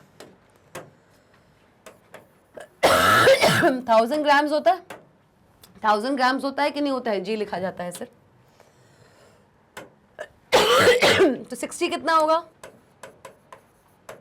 60,000 grams. तो आप चाहें तो उसको केजी में भी रिप्रेजेंट कर सकते हैं, आप चाहें तो उसको ग्राम्स में भी रिप्रेजेंट कर सकते हैं, it's totally up to you, क्योंकि क्वेश्चन में नहीं पूछा गया, क्वेश्चन में नहीं पूछा गया कि आप इसको किस चीज में रिप्रेजेंट कीजिए, तो मैं इसको केजी में ही रिप्रेजेंटेड रहने दूंगी। The correct answer is 60 KG. दोनों की ही सेल में 60 केजी का फर्क आया है। मतलब जितना आपका ऑरेंज सेल हुआ है उस वो 60% या 60 केजी ज्यादा था। क्या था, 60 केजी ज्यादा था, किससे, आपके ग्रेप से। दिख रहा है भाई 15% एंड 10%। क्लियर हुआ, क्लियर हो गया, जाइए कमेंट सेक्शन में और बताइए मुझे। चलिए चलिए भाई, अब हम आगे बढ़ते हैं, आ जाओ।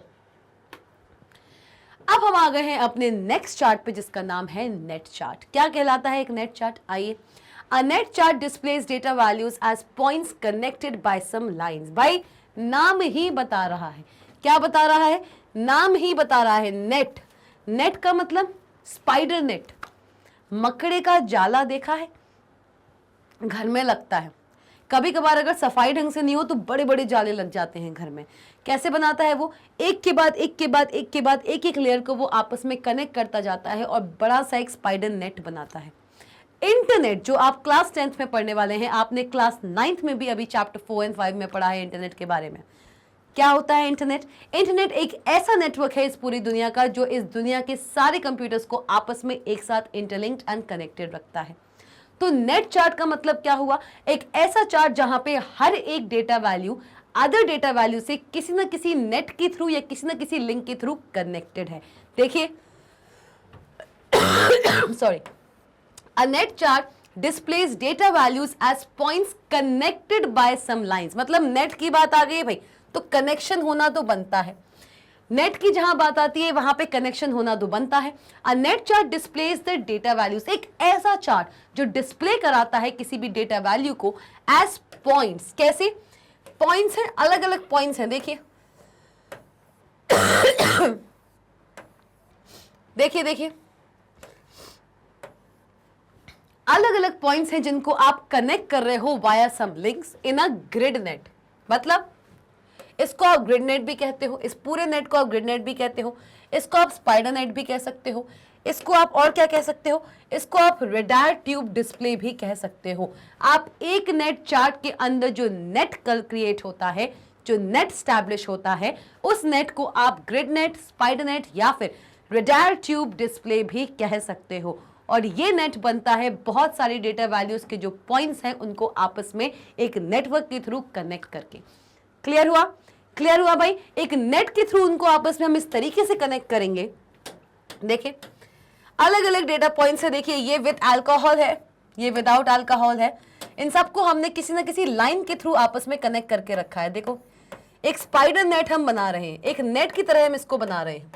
सारे के सारे पॉइंट्स को हर दूसरे पॉइंट, मतलब देखो एक चीज देख रहे हो आप, एक चीज देख रहे हो मैम, फिर लाइन चार्ट और नेट चार्ट में अंतर क्या है? लाइन चार्ट और नेट चार्ट में अंतर यह है कि एक पॉइंट किसी दूसरे पॉइंट से ही कनेक्टेड होता है लाइन चार्ट में, लेकिन एक चीज देखो यहां एक पॉइंट हर दूसरे पॉइंट से कनेक्टेड है। मतलब every point is connected with some other point, with every other point. ये एक पॉइंट हर पॉइंट से कनेक्टेड है, देखो ऐसे कनेक्ट हो गया। एक data point every other data value से कनेक्टेड होगा तो एक नेट ही तो बना रहा है, एक जाल ही तो बना रहा है कि नहीं? तो भाई जल्दी बताइए मुझे कि ये नेट चार्ट आपको क्लियर हो रहा है या नहीं हो रहा है? चलिए बताइए।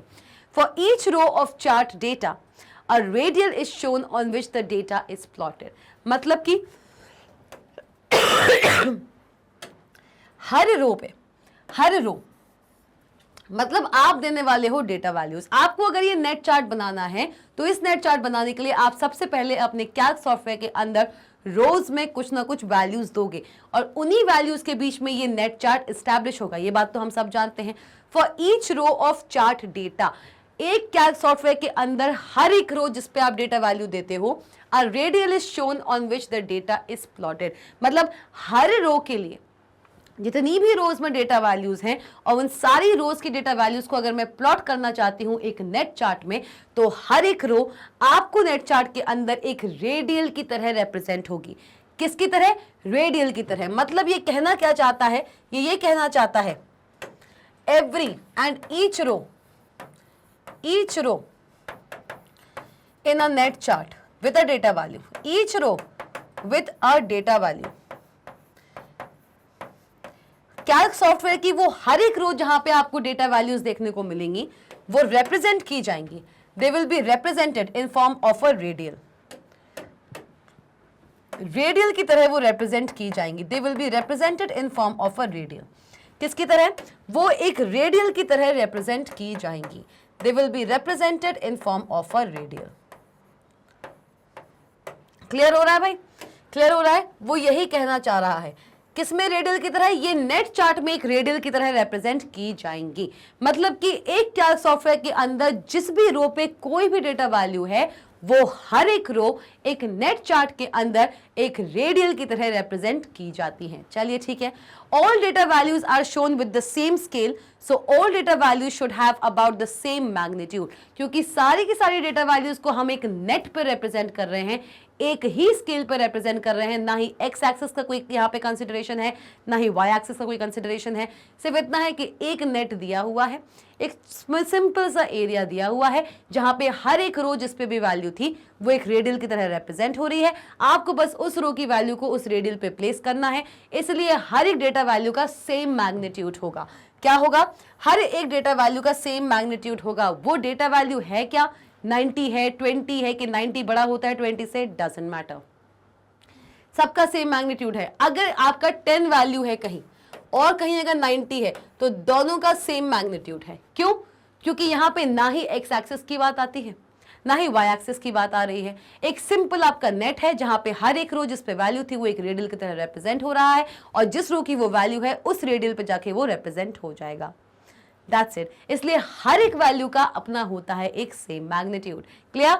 चलिए आइए, represents data values as connected points in form of a net। देख लो अलग अलग डेटा वैल्यूज जिनको मैं एक नेट की तरह, देखो यहाँ पे ध्यान से देखो, ये दिया हुआ है 0, ये दिया हुआ है 50।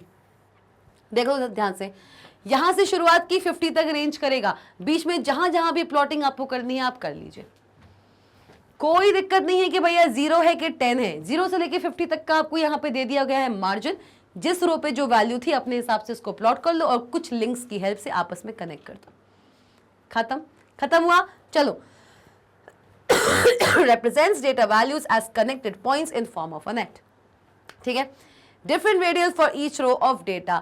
हर रो के लिए मैंने क्या बताया, हर रो के लिए अलग अलग रेडियल यहाँ पे बनता है, अलग अलग रेडियल यहाँ पे बनता है, जैसे कि ये, ठीक है, एक रो, दूसरी रो, तीसरी रो, तो ये आपके अलग अलग रेडियल्स हैं जो आप नेट चार्ट पे बना सकते हो। सो रिलेटिवली ये इजी होता है in comparison to the x Y chart. X Y chart को डिकोड करना, उसको समझना उतना ही आसान होता है जितना उसको फ्रेम करना मुश्किल।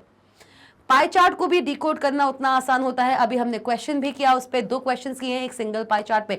मजा आया कि नहीं आया वो क्वेश्चन करने में? जल्दी जाइए कमेंट सेक्शन में और बताइए मुझे क्योंकि बहुत अच्छा लगा, क्योंकि चार्ट्स हम थ्योरेटिकल पढ़ रहे थे, क्वेश्चन हमारा एक भी नहीं हुआ था, तो क्वेश्चन हमने बीच में किया, एक क्विक एक्सरसाइज हो गई हमारी, मजा आया थोड़ा सा। तो भाई जाइए कॉमेंट सेक्शन में और बताइए ना जल्दी से कि ये पूरा सेशन आपको कितना अच्छा लग रहा है। तो भाई नेट चार्ट मैंने क्या बताया, नेट चार्ट पे आप डेटा वैल्यूज को प्लॉट करते हो एक स्पाइडर नेट की तरह। नेट चार्ट को आप एक स्पाइडर नेट, एक ग्रिड नेट, या फिर आप इसको रेडार ट्यूब डिस्प्ले भी कह सकते हो, क्योंकि यहाँ पे आप डेटा वैल्यूज को प्लॉट जरूर करते हैं लेकिन उनका मैग्नीट्यूड एक होता है। 1090 से कितना छोटा है इससे हमें कोई लेना देना नहीं है, मतलब 1090 से कितना छोटा है इससे हमें कोई लेना देना नहीं है, इसका मैग्नीट्यूड सेम होगा, क्योंकि यहाँ पे हम हर एक रो, जिस भी रो पे जो भी डेटा वैल्यू दी हुई थी सेल के अंदर, एक ग्रिड के अंदर, वो मैग्नीट्यूड या वो पर्टिकुलर वैल्यू उस पर्टिकुलर रो के रेडिया पे जाके स्टोर हो जाएगी। That's it. कितनी बड़ी है, किससे कितनी छोटी है, कोई लेना देना नहीं है, क्योंकि हर एक data value same magnitude hold कर रही है। क्लियर हुआ?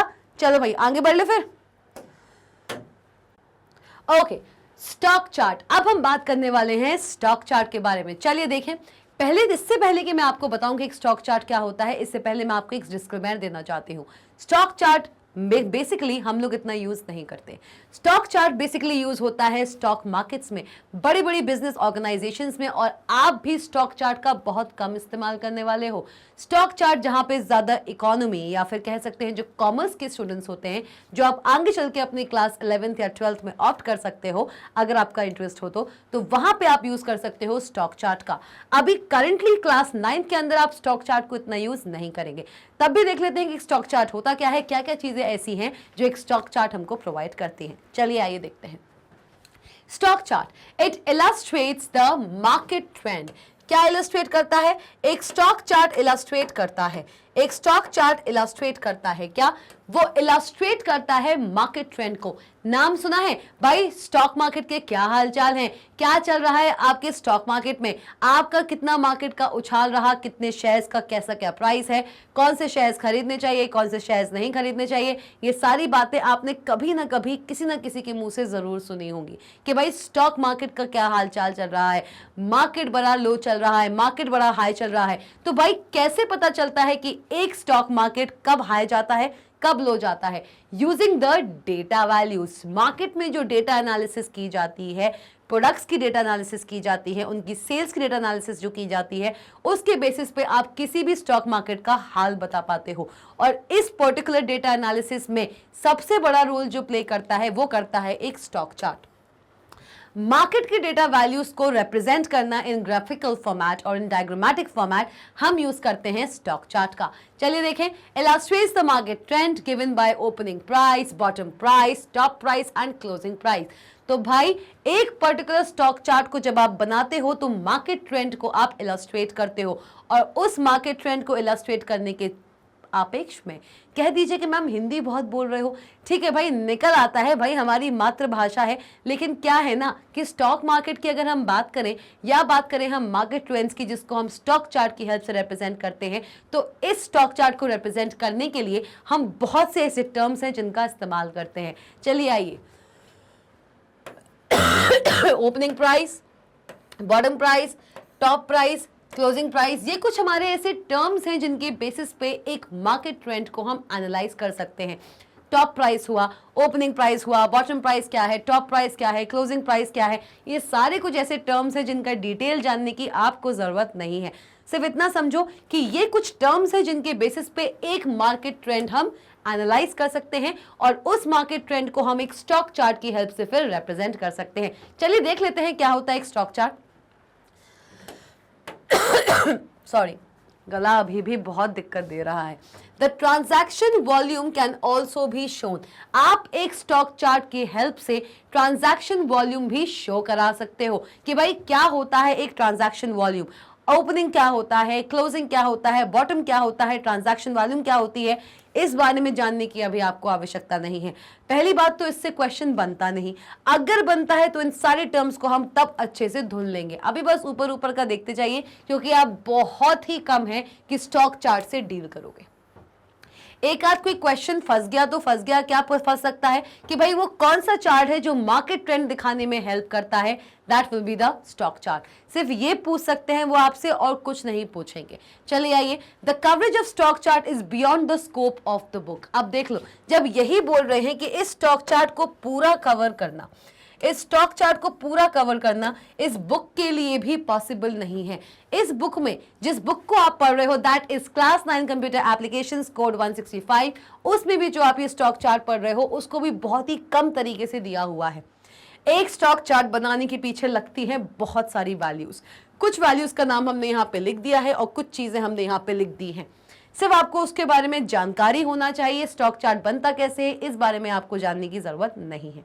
आइए इतना समझिए कि स्टॉक चार्ट क्या डिस्प्ले करता है।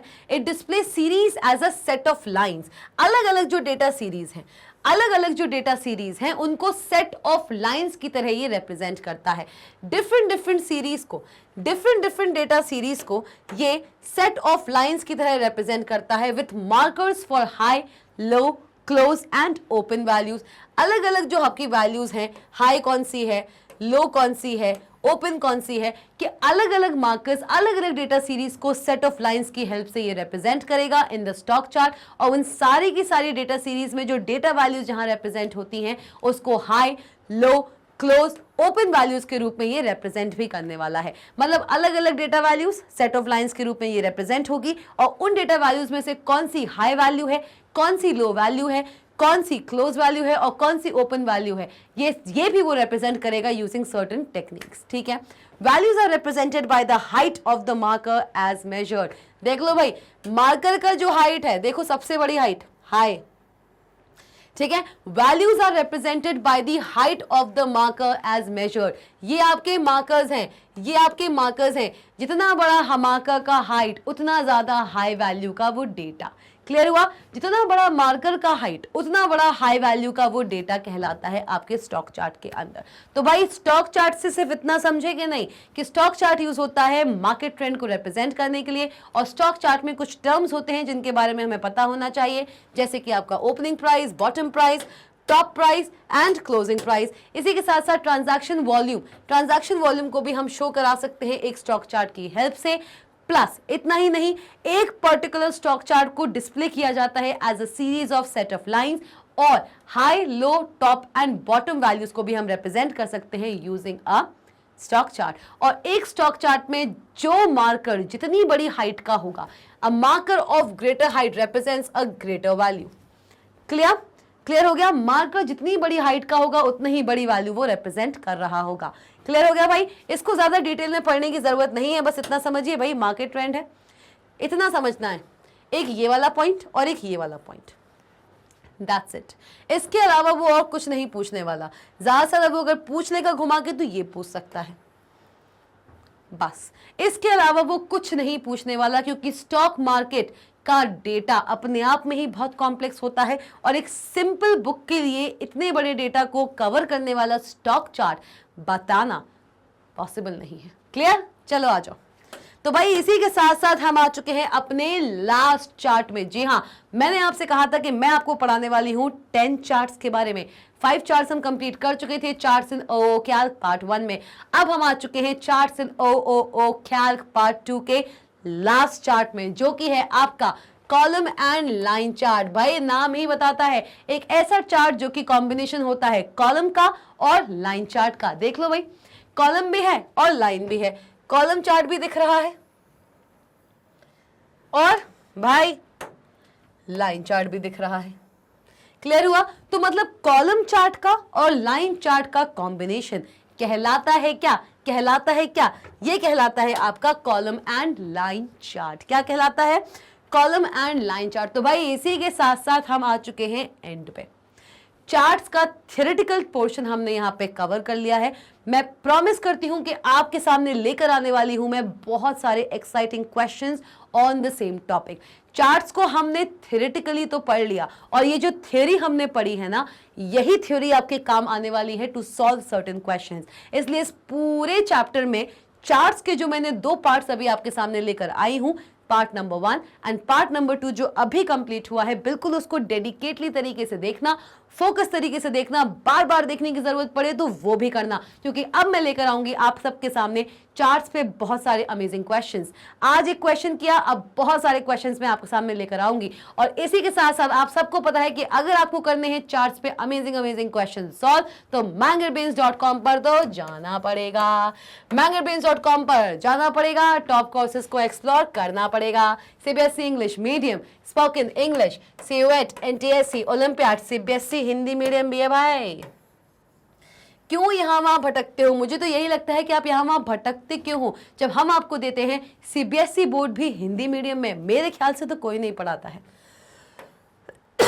UP board, Bihar board, MP board, और इतना ही नहीं, हम आपके लिए लेके आते हैं बहुत सारी e books and e notes भी। हर सब्जेक्ट की ई बुक आपको यहीं तो मिलेगी और कहीं कहाँ मिलेगी? मार्केट में अब मिलने वाली नहीं है। क्यों? क्योंकि अब आप सेशन के बीच में हो। अगर मिलती भी है तो क्यों मार्केट तक जाने की आपको जरूरत है, और क्यों एक्सटर्नल साइट पे इतना भटकते हो, अलग अलग साइट्स पे जाके अलग अलग प्राइसेस को टैली करते हो? जब आपका मैंगरब्रेन्स आपके साथ है तो क्यों यहाँ वहां भटकते हो? आपको मिलेगी ई बुक हर सब्जेक्ट की, चाहे क्लास केजी हो चाहे क्लास 12th हो। और इतना ही नहीं है, हम आपके लिए लेके आए हैं ई नोट्स भी भाई।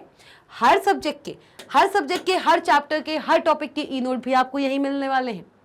बोलते हो ना मैम पूरी बुक नहीं पढ़नी है, तो भाई पूरी बुक तो हम भी आपको नहीं पढ़ा रहे हैं। मैं आपको जितना भी कंटेंट देती हूँ ना, बुक पे बेस्ड है, लेकिन बुक से भी मैं बहुत एब्स्ट्रैक्ट ला के आपके सामने रखती हूँ। सिर्फ वही कंटेंट हम फोकस कर रहे हैं जो आपके एग्जामिनेशन पॉइंट ऑफ व्यू से इंपॉर्टेंट है, और उससे भी ज्यादा जो मुझे लगता है कि ऐसे क्वेश्चंस हैं जो अगर एग्जाम में भी नहीं आएंगे लेकिन आगे आपके फ्यूचर में ये चीजें आपको पता होना चाहिए, तो वो भी मैं आपके सामने लेकर आती हूँ। तो भाई इस वीडियो के डिस्क्रिप्शन बॉक्स में चले जाओ, वहां पे मिलेंगे आपको बहुत सारे लिंक्स जिनको प्रेस करके आप डायरेक्टली जंप कर सकते हैं mangerbrains.com के उस वेब पेज पर, जहां पे मिलेंगे बहुत सारे e notes, e books and ये टॉप कोर्सेज भी। इनको नहीं भूलना है भैया, एक्सप्लोर करो इन सबको। और भाई ये बताओ जाते जाते कि ये सेशन कैसा लगा। एंटायर जो मेरे 2 वीडियोस आए हैं चार्ट्स पे, ये दोनों ही वीडियोस आपको कितने इंटरेस्टिंग लगे। कोई भी ऐसा chart out of the 10 chart जिसमें आपको प्रॉब्लम हो, ये नहीं कि मैम ने इस वीडियो में अगर मुझे 5 चार्ट्स पढ़ाए हैं तो मैं प्रीवियस चार्ट्स के क्वेश्चंस इसमें पुट अप नहीं कर सकता या कर सकती। बिल्कुल कर सकते हो। हमने 10 चार्ट्स के बारे में जाना है। आपको इनमें से किसी भी चार्ट में कोई भी प्रॉब्लम है, बिल्कुल जाइए कमेंट सेक्शन में और बताइए मुझे, क्योंकि आप सब जानते हैं कि मैं आपके प्रॉब्लम्स पर्सनली देखती हूँ, पर्सनली मैं आपके कमेंट्स रीड करती हूँ और उसको रिप्लाई बैक भी करती हूँ। तो भाई जाते जाते सब्सक्राइब कीजिए मैंगरब्रेन्स के ऑफिशियल चैनल को अगर अभी तक नहीं किया है तो, क्योंकि भाई इतना एफर्ट तो आपकी तरफ से बनता है। हम डाल रहे हैं इतना एफर्ट, थोड़ा तो आप भी डाल दो। बेल आइकॉन दिख रहा है, उसको प्रेस ही तो करना है, तो जल्दी चाहिए प्रेस कीजिए ना, ऑल पे क्लिक कीजिए और बन जाइए मैंगरब्रेन्स की अमेजिंग फैमिली का एक बहुत ही वैल्यूएबल पार्ट। लाइक करते जाओ भैया इस वीडियो को और बताओ ये वीडियो आपको कितना अच्छा लगा, और डाउट्स तो बताने ही बताने हैं। और भाई जाते जाते शेयर करना मत भूलना, कर शेयरिंग इज केयरिंग। मिलते हैं नेक्स्ट अमेजिंग सेशन के साथ। Stay tuned.